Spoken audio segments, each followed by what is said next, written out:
CCTNS 2.0 மூலம் தமிழக காவல்துறை முழுமையாக ஆன்லைன் மயமாகிறது. FIR மற்றும் குற்றப்பத்திரிகை போன்ற ஆவணங்களை நேரடியாக இணைய வழியில் நீதிமன்றங்களுக்கு அனுப்பும் புதிய வசதி அறிமுகமாகிறது. இதனால் அறிக்கைகள் தாமதமின்றி உடனுக்குடன் சமர்ப்பிக்க முடியும்.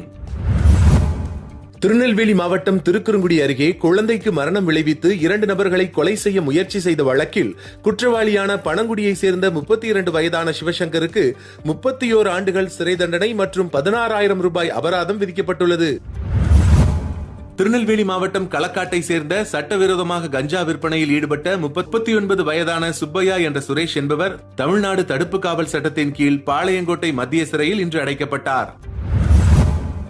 பயனாளர்களின் தொலைபேசியில் சேமிக்கப்பட்டுள்ள தொடர்புகள், புகைப்படங்கள், செய்திகள் போன்ற தனிப்பட்ட தகவல்கள் திருடப்பட வாய்ப்புள்ளதால் அங்கீகாரம் இல்லாத இலவச திரைப்படங்கள் வழங்கக்கூடிய ஆப்களின் பயன்பாட்டை தவிர்க்குமாறு பொதுமக்களுக்கு தமிழ்நாடு சைபர் கிரைம் போலீசார் எச்சரிக்கை விடுத்துள்ளனர். இன்று காலை திருநெல்வேலி மாவட்ட காவல் அலுவலகத்தில் காவல் ஆளுநர்களுக்கான புத்தாக்க பயிற்சியும், அதைத் தொடர்ந்து மதியம் திருநெல்வேலி பனங்குடி திரு இருதய உயர்நிலைப் பள்ளியில் பெண் பிள்ளைகளுக்கான பதின்பருவ வழிகாட்டுதல், போதைப் பொருள் தடுப்பு மற்றும் போக்சோ விழிப்புணர்வு நிகழ்ச்சியும் நடந்தது. இரு நிகழ்விலும் மனோவியல் நிபுணர் அசோக் பயிற்சிகளை நடத்தினார். நிகழ்ச்சிக்கான ஏற்பாடுகளை சமூக ஊடக பிரிவு அலுவலர் வெங்கட்ராமன் செய்திருந்தார். திருநெல்வேலி மாவட்டம் வள்ளியூர் கல்வி வட்டார சாரண சாரணியர் இயக்கம் சார்பாக இன்று சாரண சாரணியர் இயக்கத்தை உருவாக்கிய பேட்டன் பவுல் அவர்களின் நினைவை போற்றும் வகையில் போதைப் பொருள் தடுப்பு விழிப்புணர்வு பேரணி சால்வேஷன் ஆர்மி பள்ளியிலிருந்து தொடங்கி சிறப்பாக நடைபெற்றது.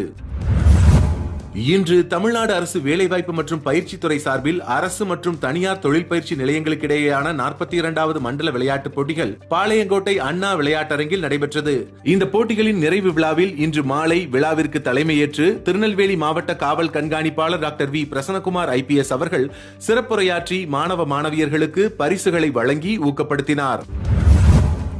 உங்கள் பகுதிகளில் நடக்கும் செய்திகளையும் எங்களுக்கு அனுப்பலாம். திரையில் தெரியும் நம்பருக்கு வீடியோவாகவோ புகைப்படமாகவோ அனுப்பி அந்த செய்தி பற்றிய தகவலையும் பகிரவும். மீண்டும் நாளை செய்திகளில் சந்திப்போம். இந்த வீடியோ பிடிச்சிருந்தா லைக் பண்ணுங்க, கமெண்ட் பண்ணுங்க, உங்க நண்பர்களோட ஷேர் பண்ணுங்க.